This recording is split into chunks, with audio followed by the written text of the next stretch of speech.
welcome to WebAssembly Unleashed, your source for news and views about the world of WebAssembly. We tried to start a podcast about procrastination, but we're putting it off in favor of this one. I'm your host, Joel Moses. Alongside me, my fellow WebAssembly co-host, Oscar Spencer. Hello, Oscar. It's so good to be here, Joel. Excellent. Now, for those of you who tune into what we say on a regular basis here on WebAssembly Unleashed, we want to take a moment to thank you for that. We do this because of you, and because we love introducing you to the minds behind the compelling technologies that you're passionate about. And if it's your first time with us, we welcome you to the podcast that was built with a dream, a whiteboard, and an unhealthy amount of bourbon. So make sure to subscribe. Now today it's a bit of a special occasion. We're on the show floor at F5 AppWorld 2026 in Las Vegas, Nevada. And we're taking advantage of that fact that people can come in and we can get access to them fairly quickly. And we have some real programmability experts that we can access. They're just sort of wandering around here, up to no good. I think, maybe. And here are two of them right now. Austin Geraci and Josh Brooks from WorldTech IT. Welcome, guys. Thanks for having us. Yeah, thanks for having us. So just in a couple of words, if you don't mind, tell people what WorldTech IT does for its customers. Yeah, so I like to think of us as a next generation car, right? In a sea of resellers, we really differentiate ourselves with expertise. So we have a much different model than the traditional VAR, where most VARs sell a lot of things, a long line card. We really pick what we think is the best race in each horse and go all in on those with dedicated teams. So we've done that for F5 for over a decade. I like to think that we're the best at it out there, other than F5 themselves. But now we've just rolled it out to a couple other choice vendors, including Arista and Palo. But our shtick is we just don't sell competing products. We want to win and lose together with our resellers to be true partners. And we always lead with the engineering first, right? Unlike a lot of other organizations where third, fourth, fifth call is the first time you're going to talk to somebody who knows how the technology works. Yeah. We aim for that to be the first call. Yeah. Right. And when you get to engineering discussions, obviously a lot of times when dealing with the customers, your line card is fairly short, but what you do is you go very deep with the technology, is that right? And one of the elements that I know you guys go deep with is programmability, customization, personalization. So we're going to talk about that in here in a second. But before we do that, I just want to say, so Austin and I share a little common background. He and I were the very first class of DevCentral MVPs. No way. Yes, sir. Exactly. Yeah. On a rooftop in Chicago way back in the day. And we were brought to F5's attention based on programmability, our use and abuse of the iRules engine, first and foremost. So again, just want to cover that off right quick. It's been a long time. Yeah. So let's talk about programmability and what it can do, and what you have done. So you guys have experienced a lot of programmable surfaces just from F5, isn't that true? Yes. Yeah, whether it's been like custom ways to mitigate against bots before you guys had bot defense, doing crazy stuff with SAML assertions because some third-party IDP doesn't play 100% nice with APM, doing things with OAuth, especially in the early days of APM support, and in things where you have non-standard APIs, examples like where the actual pathing of where that API call needs to go is structured in the payload body as opposed to the location. There's really only one way to do that, and that's a data plane extensibility. Yeah. Right. What are some of the more exotic use cases that you guys have seen? Oh man, I mean we've seen it all. We're the folks that when it's real ugly and it just has to work. We're the folks who call. So I think all of us have a very common thread is we relish in the difficult. So we definitely have some war stories. I mean, I know Josh personally worked on contributing code to a major crypto. Yeah, blockchain. Blockchain. And that was actually that example of the API that, again, this was a new technology, a nascent technology. And while they had a lot of expertise in how blockchain works, the API itself was, we'll just say, less than ideally structured, right? So as they had to scale out and route calls to different nodes, there really wasn't a data plane out there that was able to do that out of the box. So we helped them with Nginx and Nginx JavaScript, so that we could basically pick apart this giant JSON payload body and then grab things out of that to do deterministic routing of that API. Gotcha. Yes. So digging into document bodies, yeah. Yeah, so do you find this is common, that you've got like some customer who's just got some terrible API, or they got, or not even necessarily terrible, just systems that are different, and you need this type of munging to go on. It's not the most common thing, but I would say it's a very common thread for how customers end up on an F5 data plane. Interesting. Yeah. And it's a mixed bag. Sometimes it's new stuff that may be super early. It's like alpha, beta, startup type stuff. Hey, there's a new idea, new concept. Other times it's like super old stuff that's never going to get rewritten. Right. But that's still heavily relied on by an enterprise. And everything in between. Yeah. The Really? quote-unquote legacy application. Yes. Now, that's kind of a misnomer. It's nothing is really legacy until you absolutely stop using it. Until then, it's a critical application or resource. Doesn't matter what it's written in. So gluing things in a lot of cases is something that middleware like ours is important at.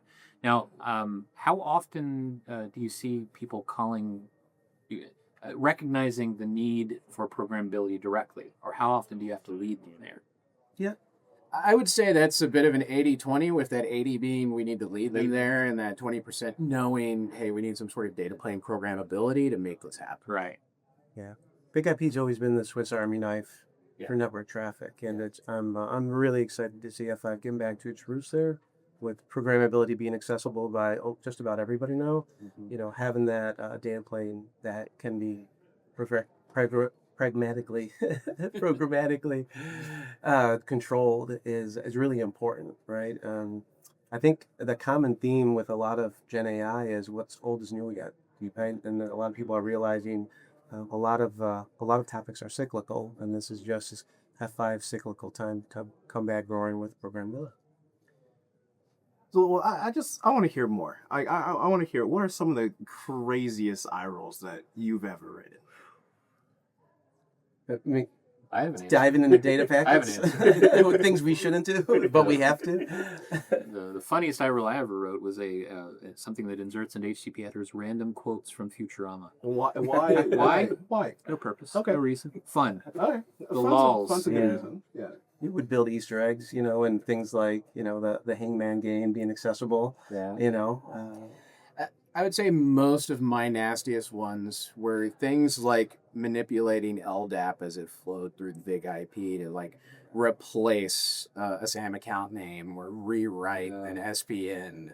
Where somebody's hard-coded on- something and they can't work around it. so Whether you have that's to- on the request or the response side, so a lot of binary scanning, just digging into the guts of LDAP. Well, so on that front, what do you wish you could do with iRules that's maybe been challenging in the past? Well, there are definitely some limitations around Tickle, right? And then you have to live in that framework. So if you have other code that maybe was already written by the application team to solve that ask, well, today with iRules, right, you have to go pick that apart and go, hey, how can I rewrite this in Tickle? The idea of not being limited to Tickle, I think, is very empowering for a lot of our customers, because now you can take, hey, we know how this works in our native application language, or hey, we've written something in Go or Rust or JavaScript or what have you. Yeah. Now, instead of having to reverse engineer that into Tickle, we can just kind of eat that and then wrap around it for the moving piece. really widens the amount of folks we can reach, right? But they don't have to fit into our DCL world anymore. Right. And so what languages do you think people really want to use? Rust, Go. Yeah, and I think we it got depends. networking people wanting to use some Rust. Well, I right. think it Let's also get it. Let's go. depends on the kind of talent that enterprise has in house, right? What are they writing all of their applications in? And I think being able to accept and enable that, as opposed to, hey, we only support Tickle or Node or Nginx Meet the JavaScript. customer where they are. Where they Yes, are. yes, Exactly. where they are. Well, and again, even it's at, true. even at an individual customer, you have different constituencies inside that customer. So if you're working with a data science team, they kind of are hard-coded to Python. Yeah. That's kind of their expression of life. And if you're working with a web application team, they probably have some JavaScript people sitting around. If you're working with people who are up to date on microservices, they may be crafting things in Golang, but it's the constituency you're talking to, right? So you got to be tabula rasa, I suppose. Speaking of an interesting iRule, I remember this gentleman here writing an iRule that essentially was SNI before SNI existed over the weekend. Yeah, yeah. That's I'm guilty of that. That's another binary scan masterpiece. Let me tell you. It was Oh, a master- I've seen and then used and picked apart and reworked that iRule a few Yeah. times. Oh yeah. So I definitely appreciated that contribution. Well, with people, doing things that maybe they should or shouldn't do in an iRule, are iRules too powerful? I would not say they're too powerful, but they definitely give inexperienced folks, especially people who don't come from that networking background where you have to be non-blocking, they give them a lot of rope to hang themselves. So Well, it's also a huge learning curve. We're talking about a language that was designed 20 plus years ago. When it was designed, there was no such thing as JSON. right. His best choice. So in order to parse JSON in Tickle today, we have to either do it by hand, not a binary scan, or you have to wait for F5 to kind of add that as a language surface for you within the system. Whereas if you have a modern ecosystem like JavaScript, for example, it knows JSON, that it's innately attuned to JSON processing. And so sometimes language choice gives you enough facility to do good things. What about the value of the language ecosystem? Is there something you wish F5 iRules could do, or you could do in F5 iRules that it does not do? I think probably the biggest one we come across is the native JSON. The native JSON. Yeah, Right? Yeah. Just because so much of whether it's a web application or some sort of middleware, they're all APIs. Everything you do in the browser behind the scenes is API driven. So in a lot of cases, we need to do massaging there. And so like you said, you either do it by hand or you wait for F5 to figure it out. A lot of folks try to iRules LX and had mixed results there until we go back and rewrite those to iRules. But I think that's one of the biggest ones we see today from a commonality perspective. Hey, if it had neater JSON parsing, that would be a lot more powerful for a lot of customers. Gotcha. Yeah. So, are you familiar with JQ, like the JSON processing tool? If you could just use JQ in an iRule, would that solve all of your problems? I wouldn't say all of the problems, No, but for a lot of these use cases, especially where we just need to pick something out for logging or debugging, yeah, that would be immensely powerful. Yeah. And so, something like WebAssembly, where we're compiling. Well, I mean, if you have the ability to access third-party libraries, for example, and JQ is an example of a really powerful third-party library, would that have significant value for you? Yeah, absolutely. Well, that seems like something we should look into. It certainly Oscar? does seem like something As we you should know, look into. these languages become religion to folks, do. right? And they feel strongly. Yeah. So trying to take that away and get somebody on something else, it's really hard to do, right? You're not changing religions now. It's not. Well, let me challenge that a little bit. Let me get a little controversial, perhaps. Let's see it. So a lot of people are kind of into the idea that maybe computer languages are not near as important as they used to be. That everybody's going to be vibe coding in the future, and the delivery language doesn't really matter. What do you say to that? Like, if you're going to program something, program a system, are you going to do it through AI, and are you going to express it as a language, or are you going to just sort of forget about the whole thing? You just have the AI code. Not today. Not No, yet. Yeah, not yet. Yeah, I think someday we'll get there. Yeah. But for a bit, you're gonna, I keep saying it's the age of the architects, right? We've gone from, some folks where you weren't really sure where to put them anymore. They've lived a life, they've done it all, and what do you do, right? What path is this person drawing? Now you're seeing all that being reinvigorated. Somebody who knows all the pieces of it together. It's powerful. So I think there's going to be a lot of in between where you will have to have the experts of experts to understand where things went wrong, how to build proper architectures. But eventually, it keeps getting better every day. So, Well, in a perfect example, because we experiment with AI and agentic coding and all of that. A lot of times it'll just recommend something based on the input you fed it. So if you feed it something that you wrote this whole big nasty bash thing that you got something crazy to garbage in, work, garbage out. it may suggest something like, oh, we should write this in Go or we should write this in Rust, but those may not have any of the native facilities you need to do that. And so you end up with something that's like 40% bigger than if you had just used Python. Yeah. Interesting. Yeah. It's those pieces. And yeah, I think we've all experienced like most of the Gen AI out there wants to please us, right? So it's It's a pleaser. It really doesn't is. always tell you, hey, that's a bad idea. You should do it this way, unless you explicitly tell it, hey, tell me if this is a bad definitely idea. recommended to load your system prompt with some challenges. So a lot of our customers are developing AI-backed applications, and I'm sure that you've had customers who are intent on deploying AI-backed applications as well. What do you think of the role of a programmable middleware layer is to AI applications? Table stakes. Yeah, You know, it's table stakes. I think it has to be. So what's by what means? Like what? In a world where you can wispily, code things with common language, right? You need to interface with middleware. Yeah. Middleware is what makes the world go around, right? So I think it goes even beyond that. When you start to deal with AI-enabled applications, it's almost never just one model you're calling, especially when you're in the middle. You need to do some basic functionality of steering requests, steering prompts, translation, rewriting, normalization, all of that, right? You've got to be able to do all of that, and that just doesn't magically go away because we have AI. If anything, it becomes even more yeah, it's a important. bigger problem. And then More as you see innovation in the space, right, there's new API schemas, there's new ways of doing things. You've got to be able to adapt. And without a programmable data plane, you're waiting, an example of the 5 data plane, we're waiting for you guys to release features, as opposed to... I feel Right. personally attacked. Yeah, me too. I mean, But think you, that's you become a okay. bottleneck sometimes because, hey, if this is some nascent way of doing things, we may not know if that works out. If you have an extensible and programmable data plane, hey, we can do all sorts of skunk work stuff with that. And then as these things mature and become common standards, okay, now bring it natively into the platform, right? I see.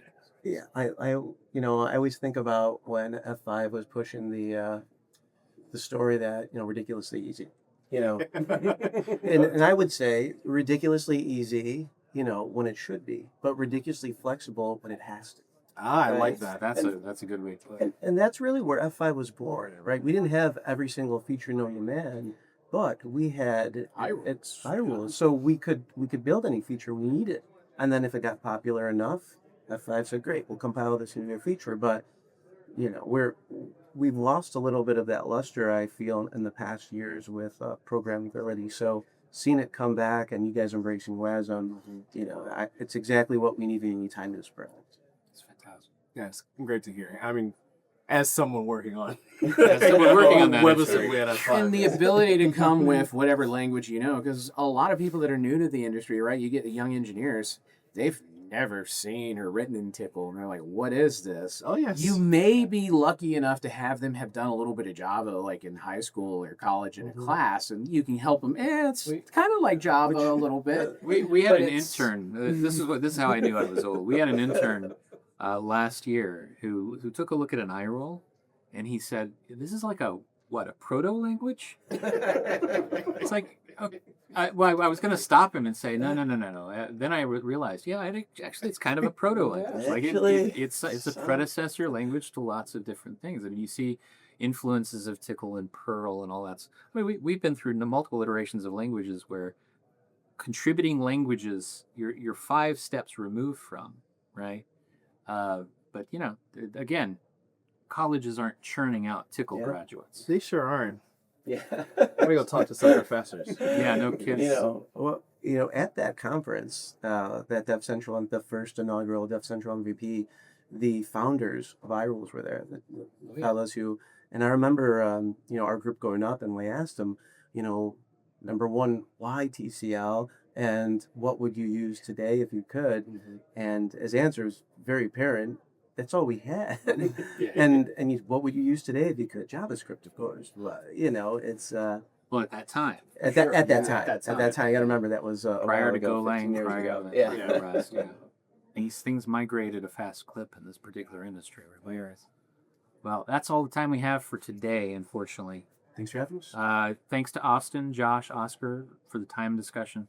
If there's one thing I think we can take away from it, it's the programmability is an art, and it's the art of turning a good fit into a perfect fit. And it's worth your time to find out how. So it's a big application world out there. It's time to embrace the power and promise of WebAssembly. Until next time, hit like and subscribe, and take care out there.